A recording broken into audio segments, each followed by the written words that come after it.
रामपुर गांव में मोहन और उसकी पत्नी राधा रहते थे। मोहन सब्जी बेचने का काम करता था। देखो देखो राधा, इस बार मैंने हमारे खेत में कितनी ताज़ा ताज़ा सब्जियां उगाई हैं। आज लगता है मंडी में इनका अच्छा दाम मिलेगा। सच कहा आपने, ये सब्जियां तो बहुत ताज़ी हैं। लगता है आज बाजार में हमारी सारी सब्जियां बिक जाएंगी और इनका अच्छा दाम भी मिल जाएगा। ए जी सुनो ना, मुझे बाजार से एक कढ़ाई खरीदनी है। जब हमें सब्जियों का अच्छा दाम मिलेगा तब हम बाजार से एक कढ़ाई लेंगे। पहली वाली कढ़ाई में एक बड़ा सा छेद हो चुका है। अरे तुम चिंता मत करो राधा, सिर्फ कढ़ाई क्या, साथ में चिमटा, बेलन, भगोना, जो चाहिए ले लेना। मुझे सिर्फ कढ़ाई की ही ज़रूरत है। मुझे एक कढ़ाई दिला दो तो मैं तुम्हें अच्छा अच्छा खाना बना के खिलाऊंगी। अरे राधा, हमारी ऐसी किस्मत कहाँ है। मैं जानता हूँ कि तुम मुझे खूब अच्छा अच्छा खाना खिलाना चाहती हो, पर हमारे पास इतने पैसे ही नहीं है। चलो चलते, नहीं तो देर हो जाएगी। तभी वहाँ राधा की पड़ोसन शीला आ जाती है। आहा, बढ़िया ही कढ़ाई लेने वाली। भगवान करे तेरी 1 रुपए की सब्जी भी ना बिके। और इस तरह पड़ोसन उसे बद्दुआ दे देती है। फिर राधा और मोहन मंडी की ओर निकल पड़ते हैं।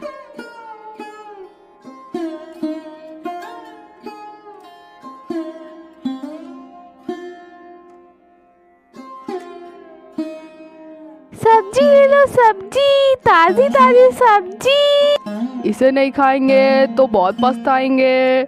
सब्जी ले लो, ले लो सब्जी, बहुत पछताओगे। ले लो सब्जी, ले लो सब्जी। सोचा था आज सब्जी बिकेगी तो तुम्हें एक नई कढ़ाई लाके दूंगा, पर आज तो दाल चावल खाने के लिए भी पैसे नहीं है। ए जी, आप इतने दुखी क्यों होते हैं? अगर आज खाना नहीं मिला तो क्या हुआ, पानी पी के काम चला लेंगे। चलो अच्छा, आज शाम हो चुकी है। घर वापस लौटते समय रास्ते में उन दोनों को एक बूढ़िया दिखाई देती है जो उन्हें अपने पास बुलाती है। क्या हुआ अम्मा, आप इतने सुनसान रास्ते में अकेले बैठी हो? क्या हुआ मेरा बच्चा, तुम इतनी उदास क्यों हो? क्या बताएं अम्मा, सोचा था कि बाजार में सब्जी बेचकर जो पैसे मिलेंगे उन पैसों से मैं कढ़ाई खरीद लूंगी, पर आज तो 1 रुपए की भी सब्जी नहीं बिकी। दुखी ना होना मेरे बच्चे, तुम ये कढ़ाई ऐसे ही ले जाओ। ये कढ़ाई तुम घर ले जाओ और जो तुम्हारा मन करे वो बनाकर खाओ। बस जो तुम्हारा मन करे वो तुम बोलना और इस कढ़ाई में अपने आप बन जाएगा। फिर देखना मेरे बच्चे, तुम अच्छा अच्छा बनाकर खाओगी। तुम खुश रहना मेरा बच्चा, अब जा। फिर राधा अम्मा की दी हुई कढ़ाई लेकर अपने घर चली जाती है। अम्मा ने जैसे कहा था वो वैसा हो सकता है क्या? अगर मैं कहूँ कि मुझे मछली खाने का मन कर रहा है तो क्या कढ़ाई मुझे सच में बना के देगी?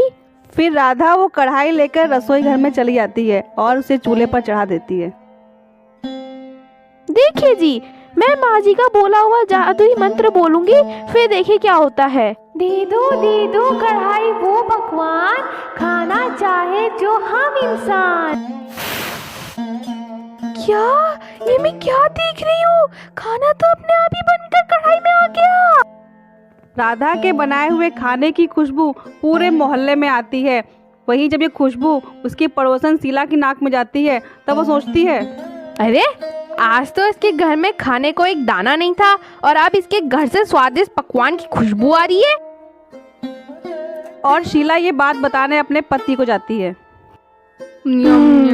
राधा, खूब पेट भर के खाओ, अब तो हमारे दुख के दिन खत्म हो गए।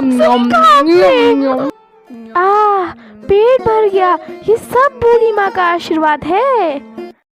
वहीं दूसरी तरफ शीला दौड़ी दौड़ी अपने पति सुरेश के पास जाती है। आजी सुनते हो, हमारी पड़ोसी शीला के घर से स्वादिष्ट पकवान की खुशबू आ रही है। कल तक तो उसके घर में एक दाना नहीं था। चलो देख कर आते हैं क्या हो रहा है। अरे छोड़ो भी, राधा कुछ भी करे, हमें क्या। ऐसे कैसे मैं छोड़ दूं? मुझे तो पता लगाना ही होगा। चलो मेरे साथ, चलो। और अब तुम इतना जिद कर ही रही हो तो चलो चलते ही है। फिर शीला और सुरेश राधा के घर की तरफ जाने लगते हैं। अरे सुरेश, आज मेरे घर कैसे? कभी तो आते नहीं हो भाई। अरे आपके घर से बहुत लजीज खाने की खुशबू आ रही थी, तो सोचा आपके घर जाके देख ले। अरे नहीं नहीं, हम तो बस आपसे मिलने आए थे। अरे अगर आप ऐसे ही समय पे आए हैं तो रात का खाना खा के ही जाइएगा। और फिर राधा खाना बनाने के लिए रसोई में चली जाती है। अरे आप लोग बैठिए, मैं अभी गाय को चारा डाल कर आता हूँ। ए तुम जरा यहीं बैठो, मैं देख कर आती हूँ राधा के खाने का राज क्या है। और वहीं राधा खाना बनाने के लिए कढ़ाई चूल्हे पर चढ़ा देती है।